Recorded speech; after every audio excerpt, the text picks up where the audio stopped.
지난주에는 가브리엘 천사가 사가랴와 엘리사벳에게 그리고 마리아와 요셉에게 각각 나타나서 아들을 잉태하게 될 것이다 라고 하는 그 소식을 전하는 내용을 지난주에 살펴보았습니다.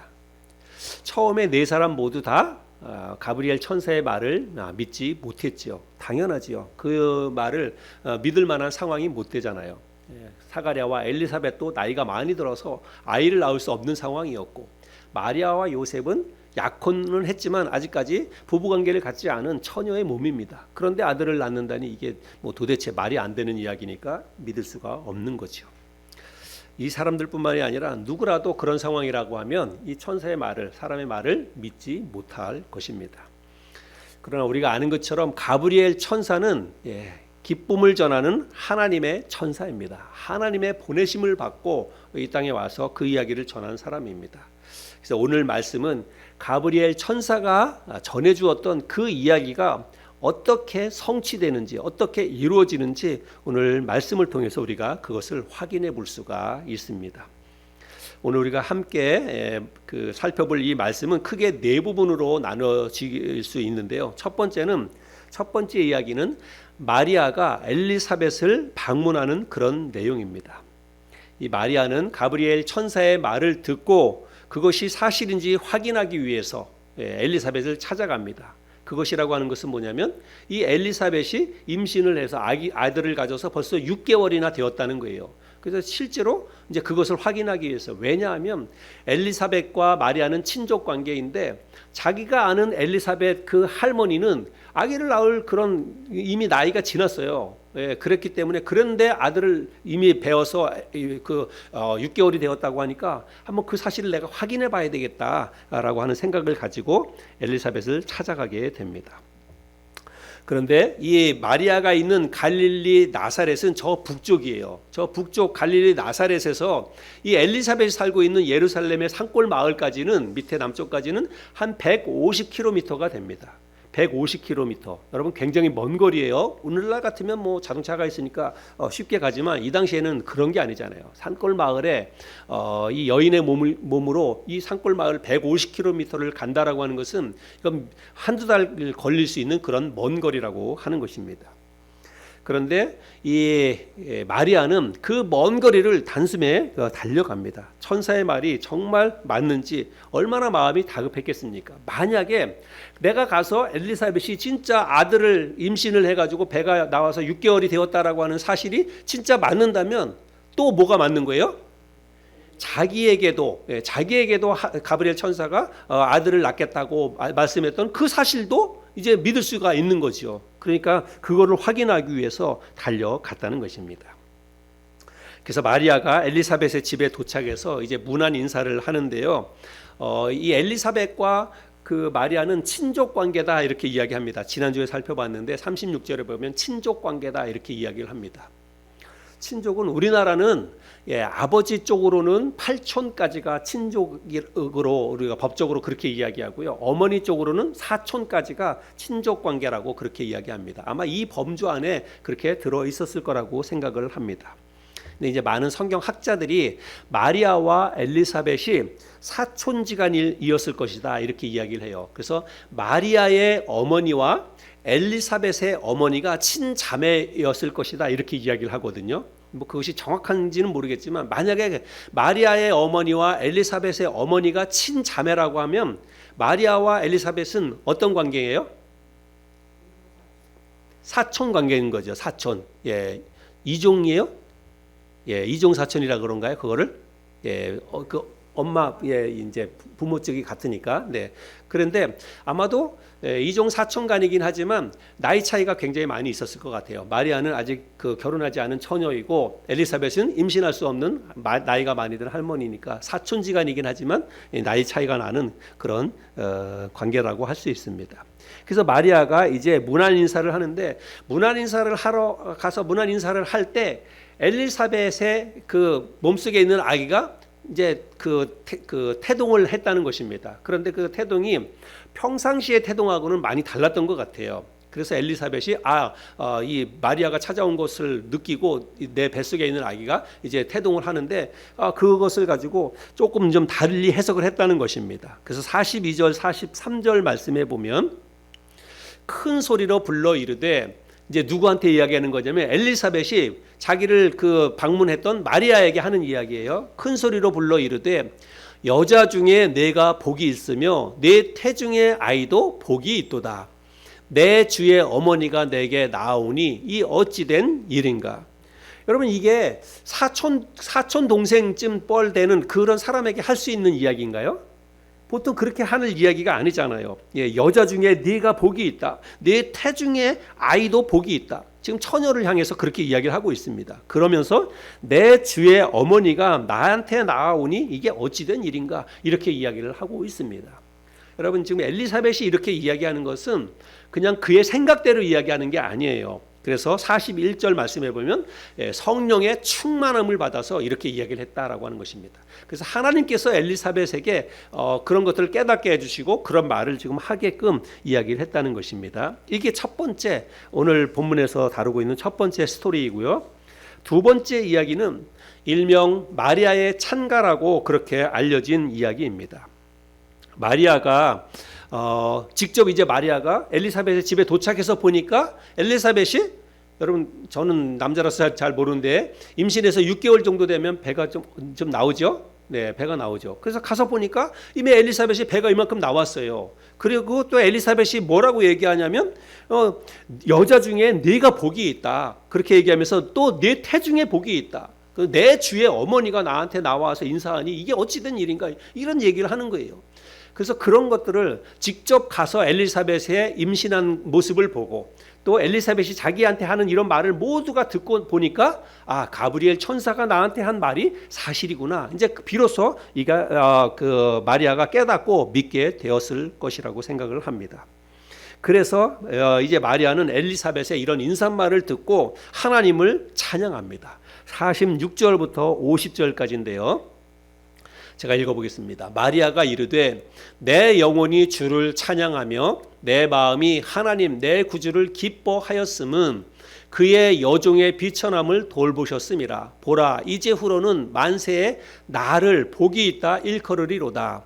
능하신 이가 큰 일을 내게 행하셨으니 그 이름이 거룩하시며 긍휼하심이 두려워하는 자에게 대대로 이르는도다. 이 말씀, 이제 읽은 말씀 가운데 특별히 48절 49절에 보면 마리아가 하나님을 이렇게 찬양합니다. 이제 후로는 만세에 나를 복이 있다 일컬으리로다. 능하신 이가 내게 큰 일을 행하셨으니. 이 말을 보면 이제 하나님을 높여 찬양하면서 하나님이 나에게 큰 일을 행하셨다. 그래서 내가 만세로부터 이제부터 내가 이 세상에 있는 모든 사람들에게 내가 정말로 복받은 사람이라고 그렇게 칭찬을 받을 것이다. 일컬음을 받을 것이다. 그렇게 이야기를 하고 있습니다. 그래서 마리아는 자신의 눈으로 엘리사벳의 임신한 사실을 확인했죠. 또 엘리사벳으로부터 내 주의 어머니라고 하는 이런 놀라운 말을 들었습니다. 그래서 이제 이런 모든 상황들을 보고서 비로소 자신의 잉태 소식에 대해서도 믿음을 가질 수 있었을 거라고 생각을 합니다. 그러니까 이제 자연스럽게 하나님을 높이는, 하나님에 대해서 하나님 앞에 영광 돌리는 그런 그 찬양하는 노래를 부르게 되었다는 거죠. 그렇게 하면서 이제 석 달쯤 그 엘리사벳의 집에, 친척 집에 갔으니까 석 달쯤 머물다가 이제 자기 집으로 다시 돌아왔다. 성경에 그렇게 기록하고 있습니다.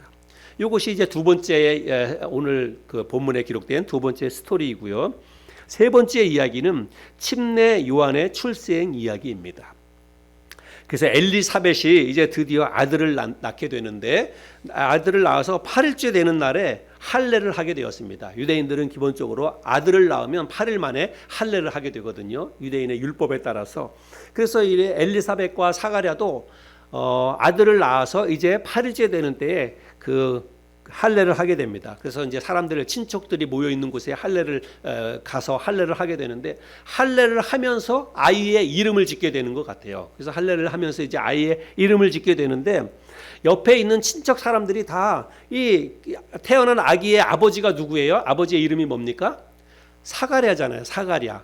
그러니까 사가랴 아버지의 이름을 따가지고 아마 이름을 붙였던 것 같아요. 그냥 우리가 쉽게 생각하자면 뭐 사가랴 2세 뭐 이런 식으로 아버지의 이름을 따라서 그렇게 이제 아들의 이름을 붙이려고 하는데, 그때 갑자기 엘리사벳이 탁 멈추라고 하면서 뭐라고 얘기하냐면 이 아이의 이름을 요한이라고 할 것이다, 이렇게 이야기를 하는 거예요. 그랬더니 주변에 있는 사람들이 깜짝 놀라는 거예요. 왜 생뚱맞은 이야기를 하는 거니까. 그 집안은 대대로 사가랴라고 하는 이름을 붙이는 거예요. 할아버지부터 아버지, 그 다음에 아들, 이렇게 쭉 내려가면서 그게 그냥 집안 내대로 불려오는 그런 이름이니까 사가랴 뭐뭐, 사가랴 뭐뭐 이렇게 이제 이름을 붙이도록 되어 있는데, 갑자기 뜬금없이 요한이라고 그렇게 얘기하니까 사람들이 깜짝 놀라서 왜 아이 이름을 생뚱맞게 요한이라고 짓느냐, 이제 그렇게 이야기를 하는 거죠. 그러면서 이제 그러면 아버지는 뭐라고 생각하는지, 아버지는 아이의 이름을 뭐라고 짓는지 아버지한테 물어보자 해가지고 사가랴한테 아이의 이름을 뭐라고 질 건지를 물어보는 거예요. 근데 여러분, 우리가 지난주에 말씀을 살펴보았지만 지금 사가랴는 벙어리가 되었어요. 말을 못하는. 왜냐하면 가브리엘 천사가 네 아내 엘리사벳이 너에게 아들을 낳아줄 것이다 라고 이야기했을 때 그 사실을 믿었어요, 못 믿었어요? 사가랴가 못 믿었어요. 그래서 못 믿은 그것 때문에 말을 못하는 그런 벙어리가 됐습니다. 그래서 10개월 동안 말을 못하고 있다가 이제 지금도 말을 못하고 있으니까 눈짓으로 해가지고 그 사가랴에게 아들 이름을 뭐라고 짓겠느냐라고 하면서 이렇게 표시를 했어요. 그랬더니 사가랴가 뭐라 그러냐면 서판을 가져와라. 그래서 내가 글씨를 써서 아들 이름을 가르칠 테니까 서판을 가져와라, 이렇게 얘기해요. 그래서 판을 갖다가 주니까 거기다가 아들의 이름을 쓰는데 뭐라고 씁니까? 요한 이렇게 쓰는 거예요. 그러니까 옆에 있는 사람들이 깜짝 놀라죠. 아이 엄마도 아이의 이름을 생뚱맞게 요한이라고 그렇게 짓자라고 이야기하고, 아이 아빠도 요한이라고 짓자 이렇게 얘기하니까 친척 사람들이 다 깜짝 놀라는 거예요.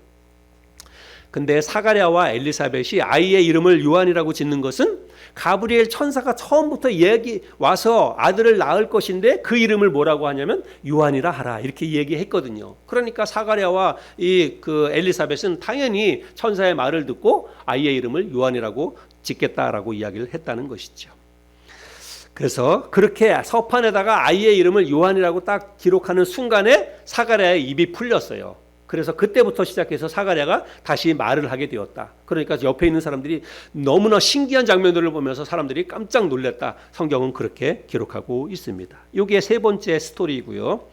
마지막 네 번째 이야기는 이제 입이 풀린 사가랴가 예언을 하는 그런 내용입니다. 입이 풀려서 말을 할 수 있게 된 사가랴가 성령의 충만함을 받아서 하나님의 말씀을 예언합니다. 그 예언의 말씀이 어떤 거냐면 67절부터 75절까지 있는데요. 또 제가 한번 읽어보겠습니다. 67절부터 75절. 그 붙인 사가랴가 성령의 충만함을 받아 예언하여 이르되 찬송하리로다 주 이스라엘의 하나님이여 그 백성을 돌보사 속량하시며 우리를 위하여 구원의 뿔을 그 종 다윗의 집에 일으키셨으니 이것은 주께서 예로부터 거룩한 선지자의 입으로 말씀하신 바와 같이 우리 원수에게서와 우리를 미워하는 모든 자의 손에서 구원하시는 일이라. 우리 조상을 긍휼히 여기시며 그 거룩한 언약을 기억하셨으니 곧 우리 조상 아브라함에게 하신 맹세라. 우리가 원수의 손에서 건지심을 받고 종신토록 주의 앞에서 성결과 의로 두려움이 없이 섬기게 하리라 하셨도다. 이렇게 이야기를 합니다. 근데 우리가 이 말씀을 다 풀어서 설명하기는 어렵고 사가랴의 예언 가운데에서 우리가 주목해서 살펴보아야 할 말씀이 69절인데요. 우리 69절 말씀을 같이 한번 읽어볼까요? 69절 시작. 우리를 위하여 구원의 뿔을 그 종 다윗의 집에 일으키셨으니, 그래서 우리를 위해서 구원의 뿔을 다윗의 집에 일으키실 것이다. 하나님이 그렇게 일으켜 주실 것이다 라고 사가랴가 예언을 했습니다. 여러분 한번 잘 보세요. 구원의 뿔을 다윗의 집안에서 일으키신다라고 말했는데, 그러면 저게 누구를 이야기하는 걸까요?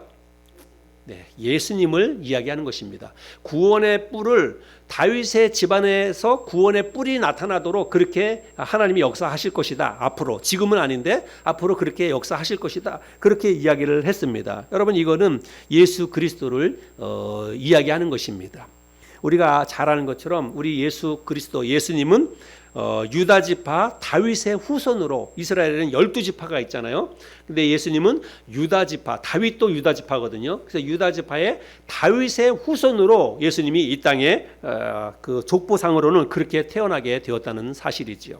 이런 것은 우리 마태복음에 기록되어져 있는데 한번 간단하게만 보면 마태복음 1장 1절에 보면 아브라함과 다윗의 자손 예수 그리스도의 계보라. 여러분 마태복음에 보면 예수님의 족보가 쫙 나오거든요. 그래서 누가 누구를 낳고 누가 누구를 낳고 쫙 나오는데 예수님이 어떤 족보의 혈통을 가지고 오냐면 아브라함의 혈통, 그리고 아브라함의 혈통을 통해서 다윗이 나왔고 다윗의 혈통을 통해서 예수 그리스도가 이 땅에 오셨다는 것입니다. 그래서 우리 금방 읽었던 사가랴가 예언했던 다윗의 집안에서, 다윗의 뿌리에서 이제 그 구원의 뿔을 그 다윗의 집에 일으키셨다라고 하는 이 말씀이 바로 다윗의 혈통을 통해서 예수 그리스도가 이 땅에 오실 것이다라고 하는 것을 사가랴의 입을 통해서 하나님이 미리 예언을 하셨다는 사실이지요.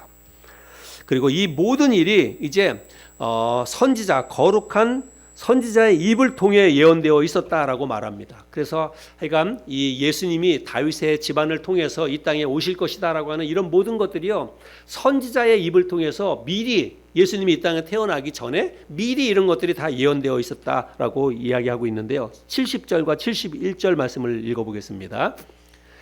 이것은 주께서 예로부터 거룩한 선지자의 입으로 말씀하신 바와 같이 우리 원수에게서와 우리를 미워하는 모든 자의 손에서 구원하시는 일이라. 그래서 사가랴가 예언한 것처럼 이제 예수님이 다윗의 뿌리에서, 다윗의 혈통을 통해서 이 땅에 태어나게 될 것인데, 그런 모든 내용들이 하나님께서 이미 예수님이 탄생하시기 전에 구약에 있던 선지자를 통해서 그런 사실들을 미리 얘기했다는 거예요. 여러분, 우리가 이 성경 말씀을 하나님의 말씀으로 믿을 수 있는 가장 특별한 근거 가운데 하나는 뭐냐면, 이미 성경은요, 이미 일어난 일에 대해서만 기록하고 있는 게 아니라는 거예요. 이미 일어난 일에 대해서 뭐 예전에 이런 일이 있었다, 예전에 이런 일이 있었다, 이렇게 기록한 게 아니라 앞으로 100년 후 아니면 1000년 후에 일어날 그런 일들을 미리 기록했다는 거예요. 미리.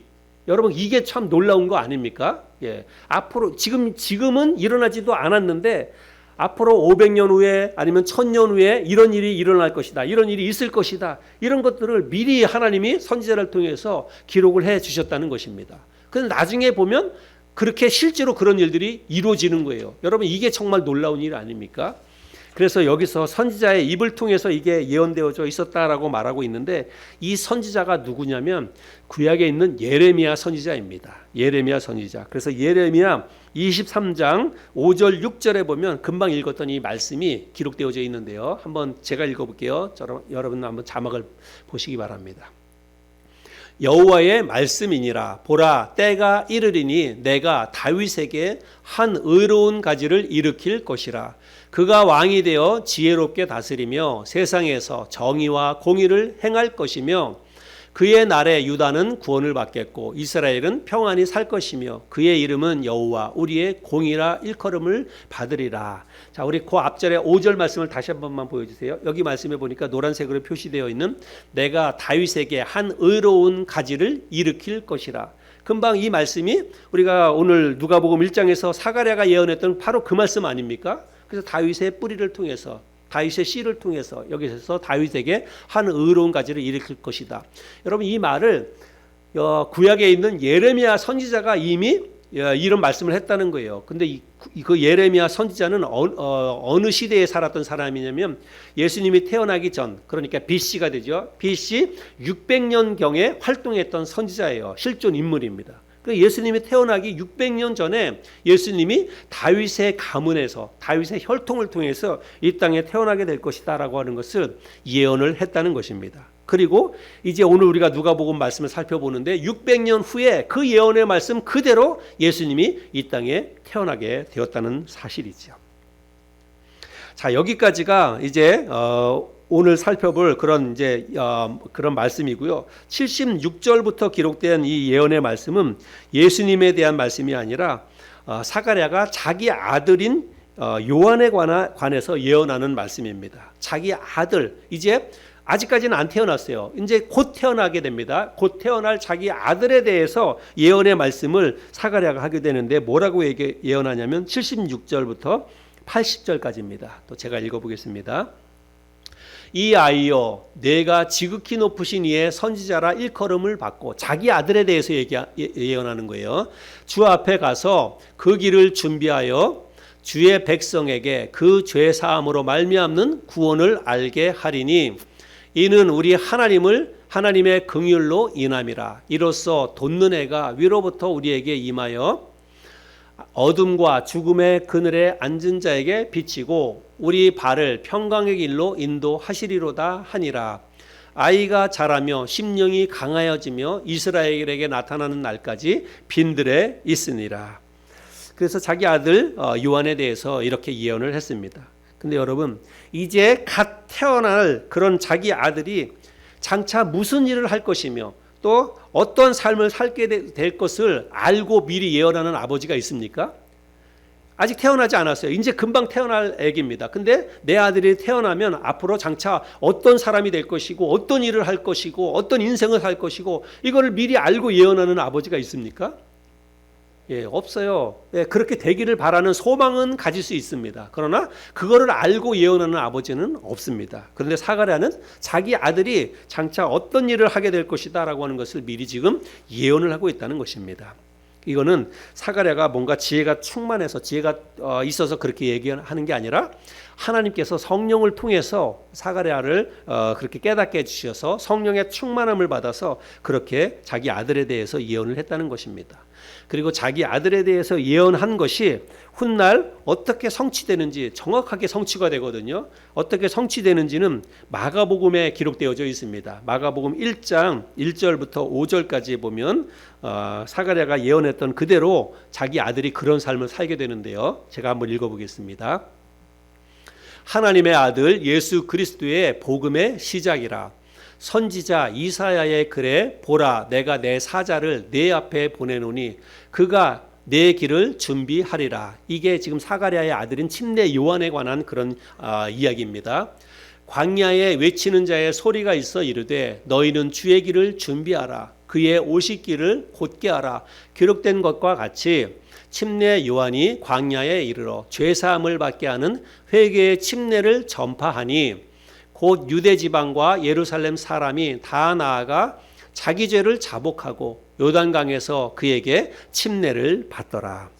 그래서 사가랴가 예언한 것처럼 그 사가랴의 아들인 요한은 이 땅에 예수님보다 6개월 전에 이 땅에 오셔서 태어나서 예수님의 길을 닦고 예수님의 길을 준비하기 위해서 많은 사람들을 주님께 인도하기 위해서 사람들에게 회개하도록 그렇게 광야에서 하나님의 복음의 말씀을 전하는 일을 했다라고 하는 것입니다.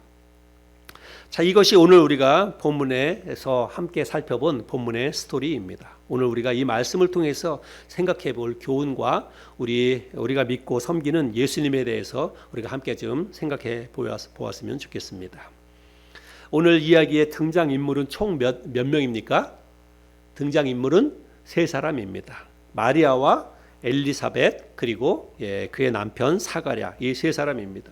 이 3사람이 오늘 이야기에서 이 3사람의 공통점은 뭐냐면 가브리엘 천사로부터 들은 주님에 대한 말씀을 이 3사람이 다 확실히 믿었다는 것입니다. 처음에는 못 믿었어요. 처음에는 못 믿었지만 나중에 엘리사벳의 이 임신 사실을 확인한 이후에 이 3사람이 철석같이 가브리엘 천사의 말을 믿었습니다. 그런데 가브리엘 천사가 전해준 그 말을 믿었는데 어떻게 믿었냐면 마리아를 통해서 태어날 아기가 보통의 아기가 아니라 가브리엘 천사가 말한 것처럼 지극히 높으신 하나님의 아들이라는 사실로 믿었다는 것입니다. 3사람 모두가 다 그렇게 믿었다는 것이에요.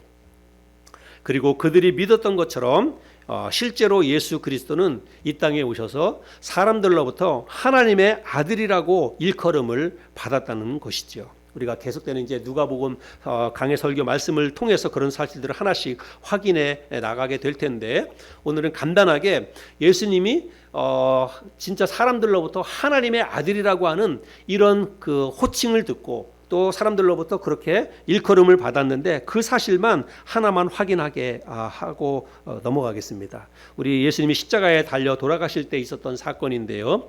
마태복음 27장 50절부터 54절을 한번 읽어보겠습니다. 예수께서 다시 크게 소리 지르시고 영혼이 떠나시니라. 이에 성소 휘장이 위로부터 아래까지 찢어져 둘이 되고 땅이 진동하며 바위가 터지고 무덤들이 열리며 자던 성도의 몸이 많이 일어나되 예수의 부활 후에 그들이 무덤에서 나와서 거룩한 성에 들어가 많은 사람에게 보이니라.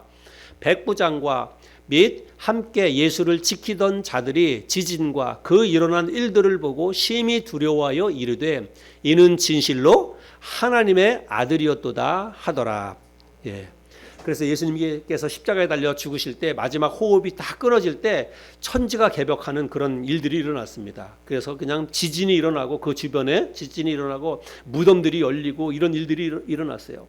그때 사람들이 그렇게 그런 현상들을 보면서 예수님에 대해서 뭐라고 얘기하냐면 예수님을 죽이는 데 동조하거나 혹은 예수님을 죽이는 그 일에 가담했던 그 옆에 있었던 모든 사람들이 우리가 죽인 저 예수가 바로 하나님의 아들이었다. 진짜 하나님의 아들이었구나. 그때 비로소 사람들이 그렇게 이야기를 했다는 것입니다. 그래서 예수 그리스도는 사람들로부터 하나님의 아들이라고 하는 일컬음을 받았다라고 하는 거죠. 가브리엘 천사가 말씀했던 것처럼 또 마리아와 엘리사벳, 사가랴가 믿었던 것처럼 예수님은 지극히 높으신 하나님의 아들이십니다.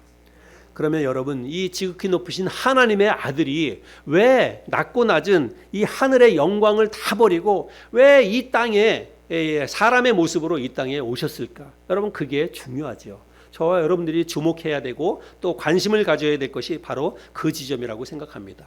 왜 하나님의 영광의 그 보좌에 계셔야 될 그분이 하나님의 영광의 보좌를 다 버리고 인간의 몸으로 이 땅에 오셨는가? 그리고 인간의 몸으로 이 땅에 오셨을 뿐만이 아니라 짧은 인생을 사시다가 사람들로부터 배척을 받고 그래서 십자가에서 온갖 몸이 찢기고 피를 다 쏟으시고 왜 십자가에서 달려 돌아가셨는가? 여러분, 그것을 우리가 주목하고 또 살펴봐야 됩니다. 그 이유를, 왜 하나님이 인간의 몸을 입고 이 땅에 오셨는가, 그 이유를 우리가 찾아볼 수 있는데요. 사가랴가 예언한 그 예언의 말씀 속에서 우리가 찾아볼 수 있습니다. 68절과 69절인데 우리 같이 한번 또 읽어볼까요? 68절 69절 시작. 찬송하리로다 주 이스라엘의 하나님이여, 그 백성을 돌보사 속량하시며 우리를 위하여 구원의 뿔을 그 종 다윗의 집에 일으키셨으니. 여기 말씀을 읽었는데 금방 말씀해 보면 68절에 보면 찬송하리로다 주 이스라엘의 하나님이여 그 백성을 돌보사 속량하시며 이렇게 말하고 있는데요. 여러분, 속량이라고 하는 말의 뜻이 우리나라 이 말이 조금 어려워요. 근데 이 속량이라고 하는 말은 뭐냐면 몸값을 받고 그 노비의 신분에서 풀어줘서 그 노비가 양민이 되도록 하는 것. 여러분, 이걸 속량이라고 이야기합니다. 원래는 노비예요. 평생 노비로 살아야 됩니다. 그런데 주인이 그 노비에게 값을 지불하고 그 노비를 이제 사가지고 양민이 되도록 만들어주는 것입니다. 그러면 그 사람은 그 다음서부터는 이제 노비가 아니고 양민으로 살아가는 거예요. 우리나라 조선시대에 이런 일들이 실제로 있었죠. 그런데 성경에 기록되어져 있는 이 속량의 뜻은 예수 그리스도가 십자가에서 자신의 몸을 드림으로 인해서 자기를 믿고 따르는 모든 자들의 죄값을 대신 치르는 것, 그거를 속량이라고 그렇게 표현을 하는 거예요. 그래서 사실은 하나님은 이제 우리를 죄와 사망의 그 노예에서, 죄와 사망의 그 법에 갇혀 있었던 우리를 구원해 주시기 위해서 하나님이 당신의 아들인 예수 그리스도를 이 땅에 보내주셨지요. 그리고 그 예수 그리스도는 이 땅에 와서 우리가 짊어져야 될 우리의 죄값을 예수님이 대신 짊어지시고 십자가에 달려 돌아가셨습니다. 여러분, 이게 바로 속량이라고 하는 말의 뜻이라고 하는 거예요. 이런 모든 내용이 이사야 성경에 그대로 기록되어져 있는데 제가 한번 읽어보겠습니다. 이사야 53장 4절부터 6절까지인데요. 그는, 여기서 말하는 그는 예수님입니다. 그는 실로 우리의 질고를 지고 우리의 슬픔을 당하였거늘 우리는 생각하기를 그는 징벌을 받아 하나님께 맞으며 고난을 당한다 하였노라. 그가 찔림은 우리의 허물 때문이요 그가 상함은 우리의 죄악 때문이라. 그가 징계를 받음으로 우리는 평화를 누리고 그가 채찍에 맞음으로 우리는 나음을 받았도다. 우리는 다 양 같아서 그릇 행하여 각기 제 길로 갔거늘 여호와께서는 우리 모두의 죄악을 그에게 담당시키셨도다. 우리의 모든 죄악을 예수님이 대신 담당하고 대신 짊어지고 십자가 위에 달려 돌아가셨다는 것입니다. 이게 바로 속량의 말의 뜻인 것입니다. 사가랴는 이제 갓 태어난 자기 아들 요한이 이런 모든 사실을 주의 백성에게 알리는 일을 하게 될 거라고 이야기를 합니다. 그래서 요한이 이 땅에 예수님보다 6개월 전에 먼저 왔거든요. 근데 요한이 이 땅에 태어난 그런 삶의 목적이 따로 있었어요. 그것은 뭐냐면 예수님께서 자기 백성들의 죄를 구속하기 위해서, 속량하기 위해서 이 땅에 오신다는 사실을 백성들에게, 이스라엘 백성들에게 먼저 알리는 일을 하도록 보내심을 받고 이 땅에 온 사람이 바로 침례 요한입니다. 76절부터 79절까지 내용이 그 내용인데요. 제가 한번 또 읽어보겠습니다. 이 아이여 내가 지극히 높으신 이의 선지자라 일컬음을 받고 주 앞에 앞서가서 그 길을 준비하여 주의 백성에게 그 죄의 사함으로 말미암는 구원을 알게 하리니 이는 우리 하나님의 긍휼로 인함이라. 이로써 돋는 해가 위로부터 우리에게 임하여 어둠과 죽음의 그늘에 앉은 자에게 비치고 우리 발을 평강의 길로 인도하시리로다 하니라. 그래서 이 말씀에 보니까 주의 백성에게 죄 사함으로 말미암는 구원을 알게 하리니, 그래서 침례 요한이 이 땅에 와서 하는 일은, 그 해야 했던 일은 바로 그것이었습니다. 이스라엘 백성들에게 죄 사함으로 말미암는 구원을 알려주는 일, 그 일을 침례 요한이 어떤 사명을 가지고 이 땅에 와서 그 일을 했다는 것입니다.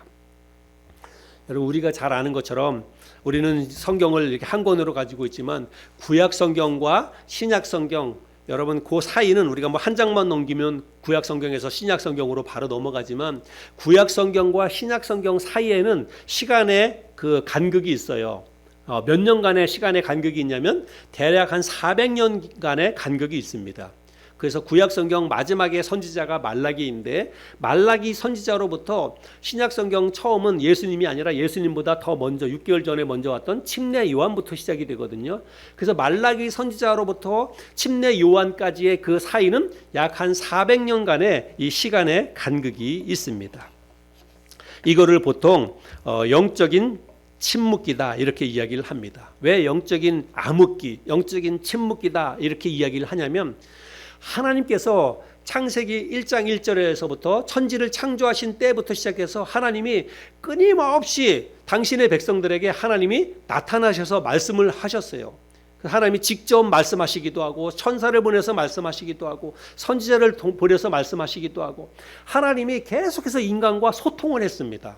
끊임없이 계속해서. 그래서 그 백성들이 하나님을 등지고 떠나서 우상을 숭배하고 죄를 짓고 그러면 하나님이 그때마다 선지자를 보내서 이사야를 보내고 예레미야를 보내고 선지자들을 보내서 잘못된 길에서 돌이키도록 하고, 그래서 늘 하나님이 백성들을 당신이 만드신 이 땅에 있는 사람들과 좋은 관계 속에서 그렇게 삶을 누리기 위해서 사람들을 보내서 그들을 가르치시기도 하고 책망하시기도 하셨어요. 그런데 구약 성경의 말라기 때부터 시작해가지고 하나님이 침묵을 하시는 거예요. 그래서 그 침례 요한이 나타날 때까지 한 400년 동안은 하나님이 한 번도 말씀을 하지 않았습니다. 어떤 사람도 보내지 않았어요. 그래서 하나님이 그냥 완전히 침묵하고 어떤 일도 하지 않고, 물론 하나님은 계속해서 역사하시지만 하나님의 뜻을 사람들을 통해서 가르쳐 주시지 않았습니다. 그래서 그 시기를 영적인 암흑기다 그렇게 이야기를 하는 것입니다.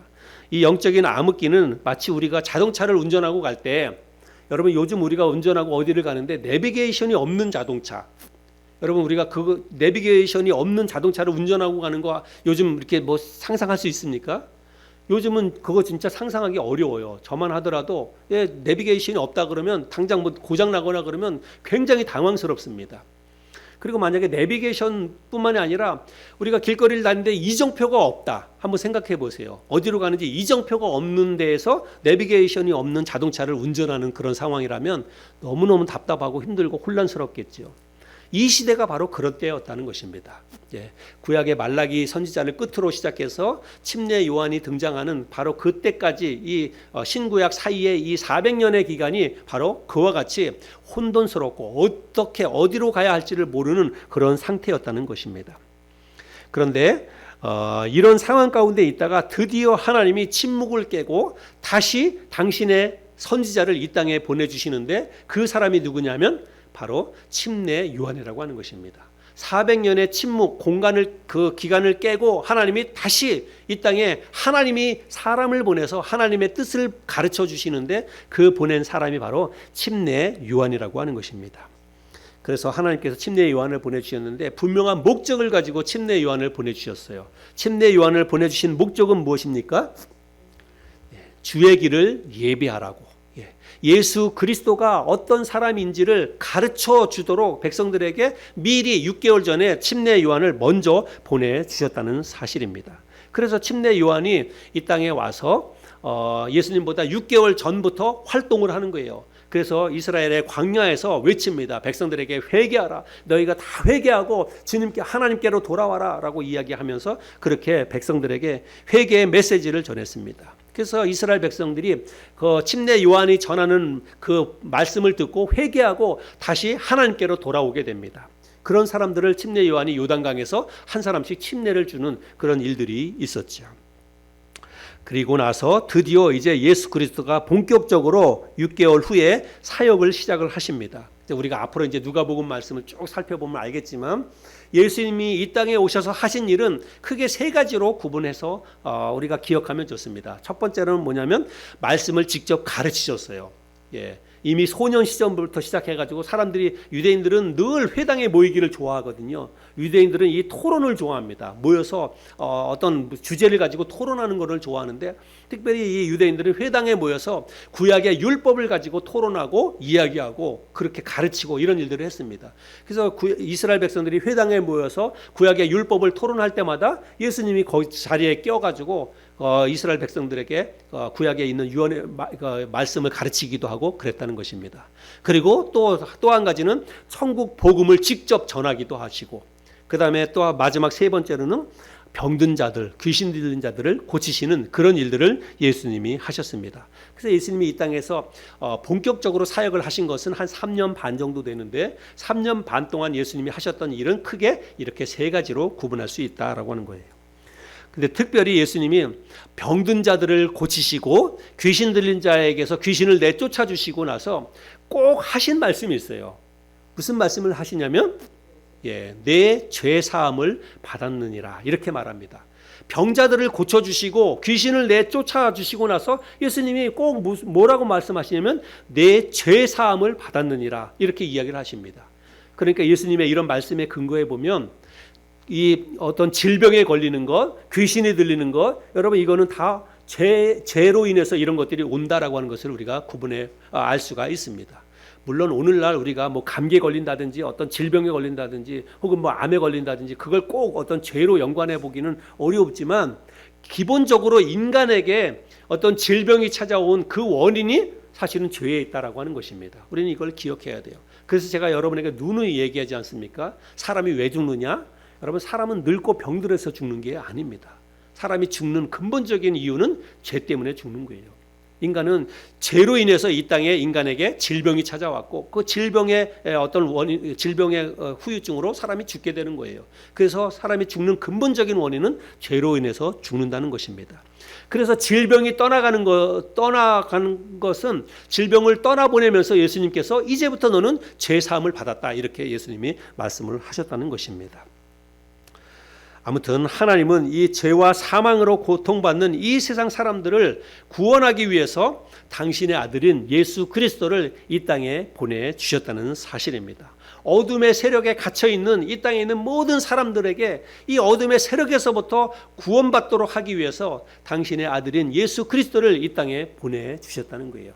그리고 그 예수 그리스도를 이 땅에 보내주시기에 앞서서 먼저 세 사람, 마리아와 엘리사벳과 그리고 사가랴에게 그 사실을 가르쳐 주었는데, 이 사람들이 그 사실을 깨닫고 나서 각자의 방식으로 이제 그 어두운 역사의 여명을 밝히기 위해서 이 땅에 오신 그 예수 그리스도를 이제 확실히 믿고 또 다른 사람들에게 그 소식을 전하는 일들을 이 세 사람이 감당하는 모습을 살펴보게 되었습니다.